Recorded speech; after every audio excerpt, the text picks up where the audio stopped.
Welcome to CityLit Project's Baltimore API Spotlight for Asian Pacific American Heritage Month. Each week throughout the month of May, this series of readings and interview videos will showcase some of the great Asian American writers, poets, playwrights, and graphic artists that are brewing up goodness in Charm City. So be sure to follow us on Facebook, Twitter, and Instagram at CityLit Project, and subscribe to our YouTube channel so that you know when new videos go up. My name is Aditya Desai. I am a writer and editor in Baltimore and have been working with the CityLit Project since 2016 as a volunteer, board member, and board secretary. And today I am pleased to introduce our next guest, the writer Nancy Nguyen. Originally from Orange County, Nancy now resides in Baltimore, where she writes and teaches. She was a 2019 Aspen Words Emerging Writer Fellow, wherein she received scholarships and support from the Kweli International Literary Festival and the Sewanee Writers Conference. Her work has appeared in Pigeonholes, The Jellyfish Review, and Brevity's nonfiction blog. Nancy is at work on a collection. Hello, Nancy. How are you? Doing well. Should I just share my screen now? Yeah, definitely. Go ahead, share away, and Okay. let's get a peek at the piece that you'll be sharing with us. Sure. Yeah. All right. So this is a piece that already exists online, but it was published by the very gracious Jellyfish Review. But I love reading it, so I'm just gonna read it. It's called Mermaids.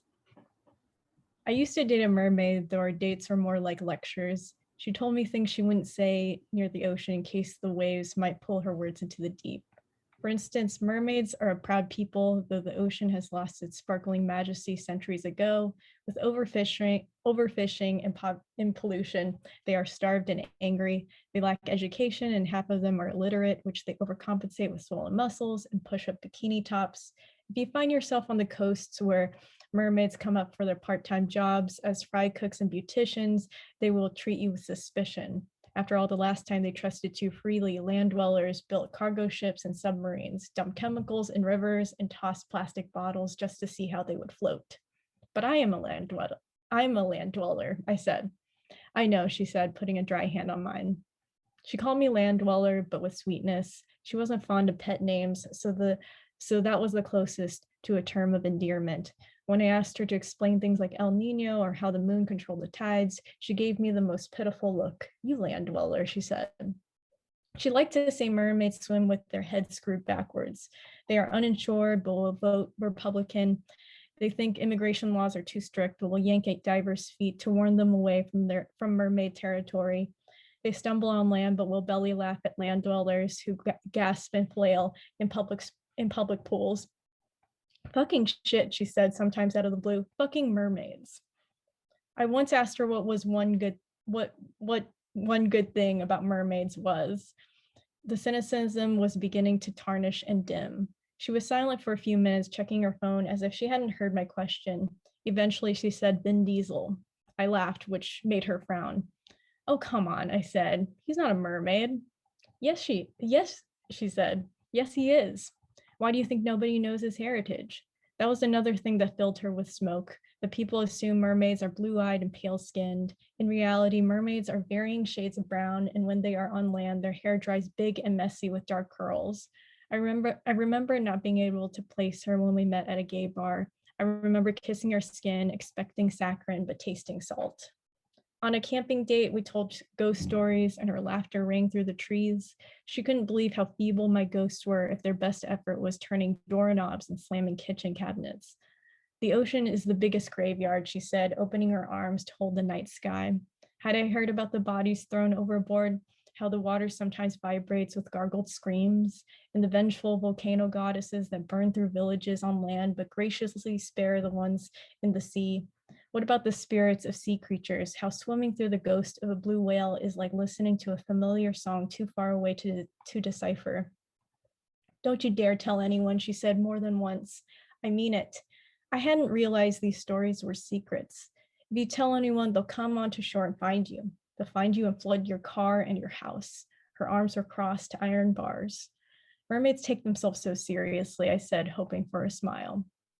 After we broke up, I drove down the Pacific Coast Highway and found the emptiest beach. At the water's edge, I whispered 3 of her secrets, the smallest ones, the ones I could repeat without her getting angry. The silver corner of a granola bar wrapper winked at me, so I plucked it out of the sand and put it in my pocket. And I sat down and watched the waves rush and roar, only to softly retreat. So the next one is just a really small excerpt of a short story that I wrote a few years ago, and it's called Bung Wai's House. And Bung Wai means maternal grandmother. So I'll just read a little bit of this. Grace's mood shifts when we step foot in Vietnam. Her shoulders relax. She lets out a breath I didn't know she was carrying. She only needs a day to adjust to the time difference, and the first morning I oversleep while Grace rises at dawn to help Bung Wai with breakfast. When I finally wake, it's deep into the afternoon, and I am left with picked-up food preserved underneath a plastic colander to keep out the flies. After eating, I come out to the backyard where Grace and Bung Wai are squatting in the garden pulling weeds. What, Bung Wai said, squinting up at me. Did you just come here to sleep like someone dead? A little later, slanted sun overheats the house, and the neighborhood kids gather in the stone driveway with their bikes. When Grace and I come out, they hoot and slap their thighs. Grace folds into the group, picking up conversations left from the previous summer. Vietnamese pours out of her mouth like water when drawing a bath, while mine is more like a leaky faucet, which is a surprise because she almost never speaks it in America, even at family gatherings when our relatives lecture us about how language is a muscle. She remembers the rules to all the neighborhood kids' games. Grace knows what to do when they play tongue twisters or when they sit on the grass and pound their fists on the ground. Afterwards, they sit on the porch and spear spiced orange slices with toothpicks. It's not as if they are unkind to me. Grace's friends are polite, understanding I know less Vietnamese than her, greeting me with the English they've learned in school. Hello, how are you? They recite. I'm fine, and you? They let me ride bikes with them to the nearby river, and the boys volunteer to swim me to the opposite bank. But it's clear they take turns, sometimes even tapping each other's shoulders and pointing at me. In Vietnam, I am a nuisance, even when I try hard not to be. For instance, I am too careless with the bowls and plates. When Grace and I set the table, I scrub clothes with too little detergent, fold sheets like someone uncivilized. And who did I learn this from if Grace can match up corners perfectly? When we hike to the shrine, I wear the wrong shoes, which is why my heels turn raw with blisters. But when Bung Wai gives me the task of cutting vegetables, I dice them, only to learn afterwards she wanted them in thin strips. Bung Wai advises me to look to Grace, who orders food at restaurants and asks for directions when Bung Wai is turned around. Back in California, Bung Wai sends us monthly packages wrapped entirely in brown tape, which our mother slices with a paring knife. Bung Wai makes absolute sure to buy 2 of everything, but it's likely she comes across these items having thought of Grace first. We receive bookmarks carved out of bamboo with green satin tassels, untranslated books about ghosts and urban legends. When Grace turns 14, Bung Wai has an ao dai, custom made, foam green with a pastel blue flower detail along the front. The measurements are nearly perfect, allowing for room to grow in the chest and the extra length of the silk pants.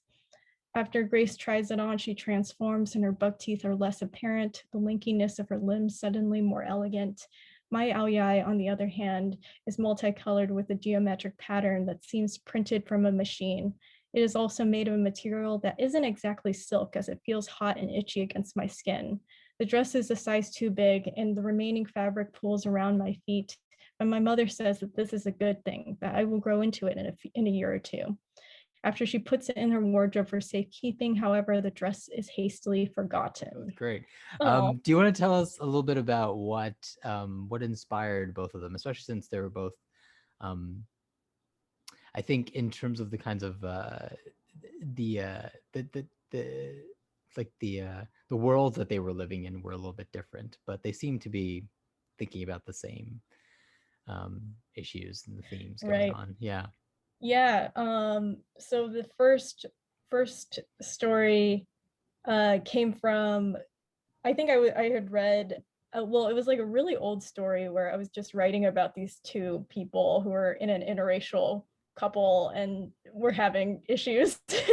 But then it was like really not, I mean, it wasn't boring. It was just like, I was like, whatever about it.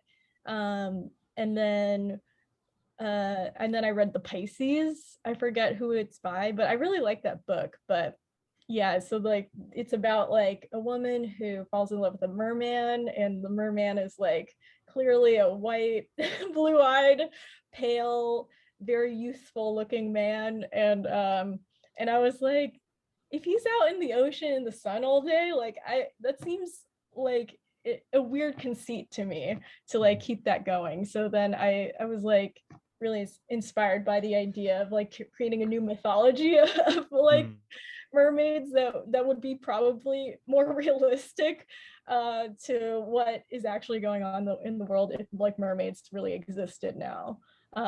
Especially like, yeah, I don't know. I'm like, I think mermaids are just non-white, so.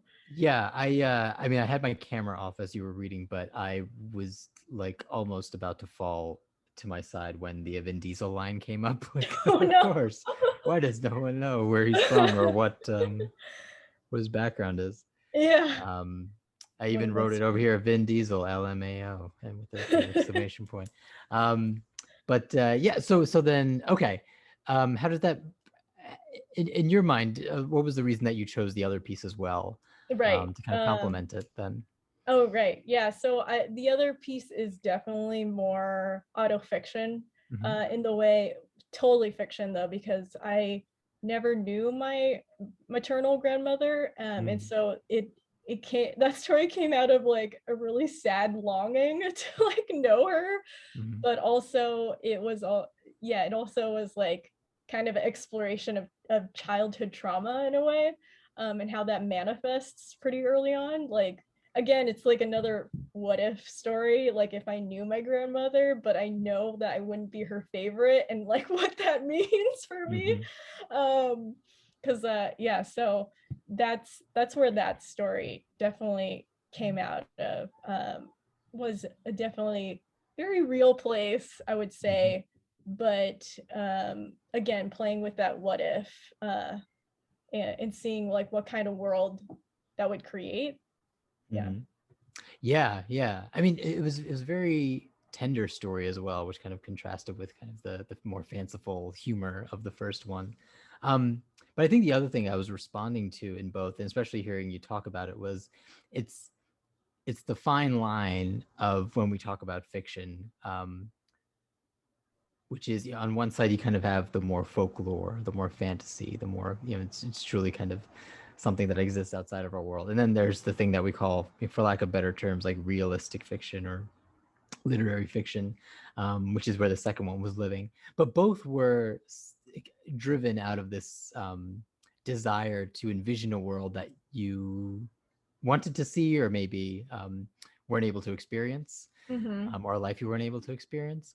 And so and that, thinking of that way, I think, there's, that's kind of like a bit of the work of the writer is creating these spaces, where we can dream bigger and imagine bigger, but also imagine towards making it real for ourselves.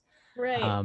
Yeah, I think that Yeah. that's also my method as like a non-white writer as well, just like reading tons of like white canon, where I'm like, oh, well, that's just how that is.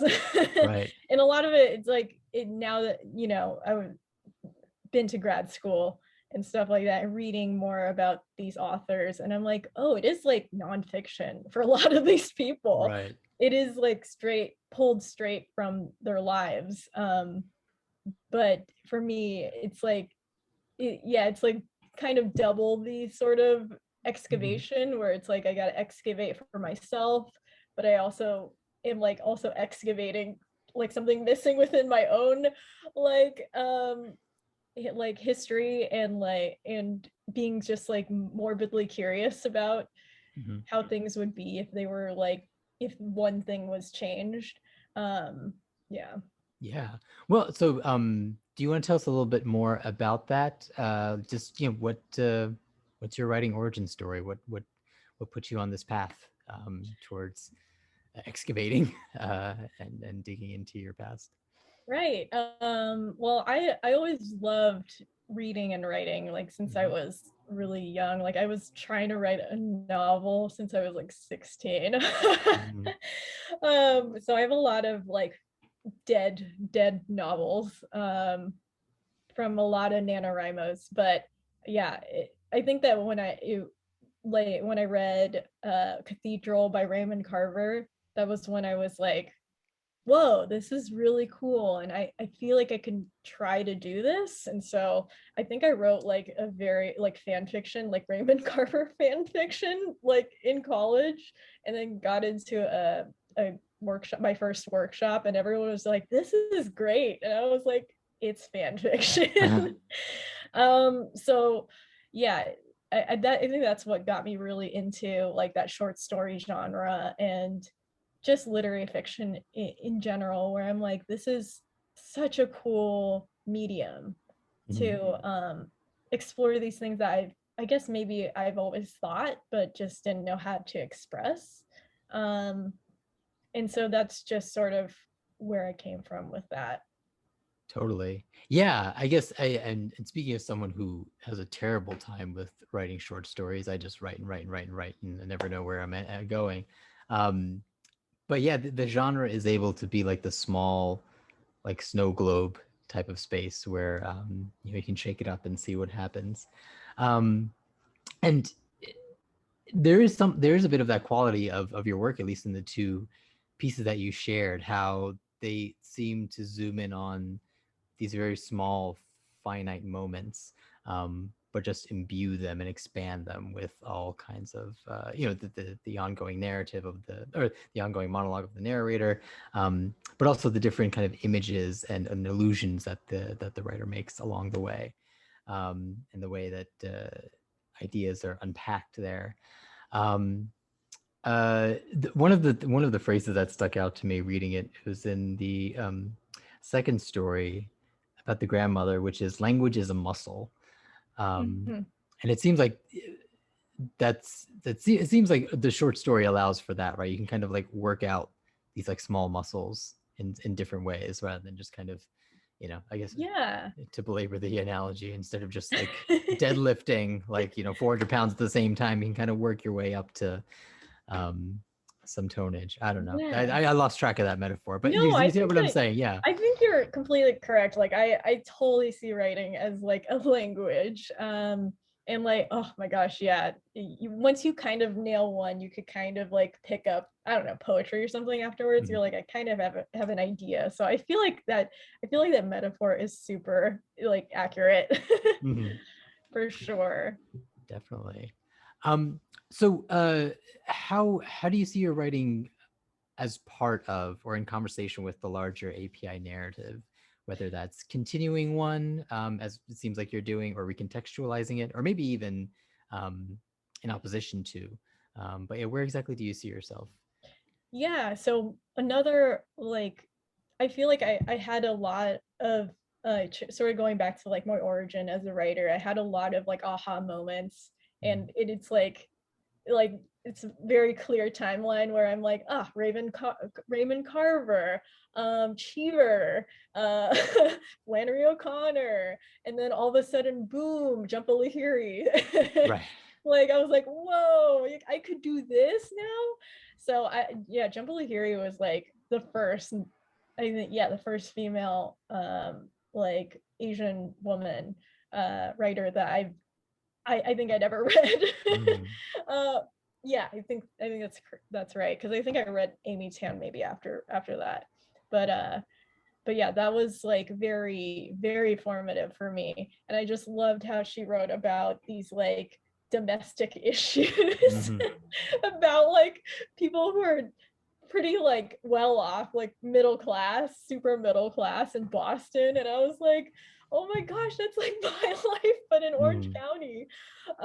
So I really loved that. I really loved how she just honed in on these like super like almost mundane domestic issues, but made them like so like heartbreaking and like heavy and stuff. But so I feel like I'm continuing that I'm trying to continue that tradition a little bit, but where I kind of oppose her in that way is that I think she shies away a little bit from some of the politics that that surrounds her characters. And at least for me, I think that the politics of being an Asian woman in like, or Asian person growing up in Orange County is so influential for me, and shaped who I was, and all my choices.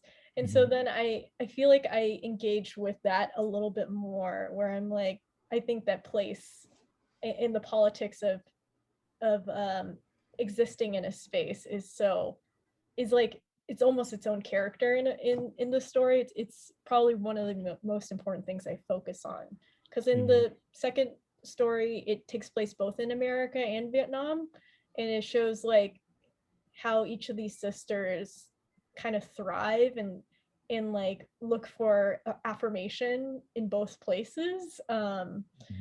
And yeah, it could not have been possible if I didn't like physically move them from place to place. So I don't know, I'm so deeply interested in that. Yeah, no, that's really interesting to hear you say, especially when you put it in the context of Jumbula here. I think for some of us at a certain age, I don't know who's going to be watching this, but for people of a certain age, there is like a bit of like a lightning moment whenever you read at least your first couple books, right? I have this very strong memory of being in someone's house. I was bored. I was just kind of sitting by myself doing nothing, and their bookshelf had the namesake on it, and I'd never seen this writer before. And to this day, I've never read the entire novel, but I flipped through like those first 40 pages and just seeing like words that I recognized that weren't English words, or just seeing like the way that people talked, or the types of food and clothing that were discussed. It was like my brain went into overdrive, right? And in many ways, that was like the first time I tried drugs. It's like the most weird time. But then, like over the years, I agree. Like the political dimension of maybe her work is somewhat lacking, but that's where it is. But to see kind of how you're practicing it in your own is really interesting, and I think place definitely has a lot to do with that. And I think as more and more Asian American writers emerge and get their work out there, something I love to see is different representations of class and regions of America and places where we all are. So I mean that's really interesting to hear. Well, kind of going off with that, what does it mean for you to be an Asian American writer or an artist, or even just person here in Baltimore? Right. Yeah. How do you tangle with that? I think it's something I'm still figuring out, and it's been stunted by like being in academia here in Baltimore for so long, and that's its own world that made me very, I don't know, kind of like frustrated, I guess.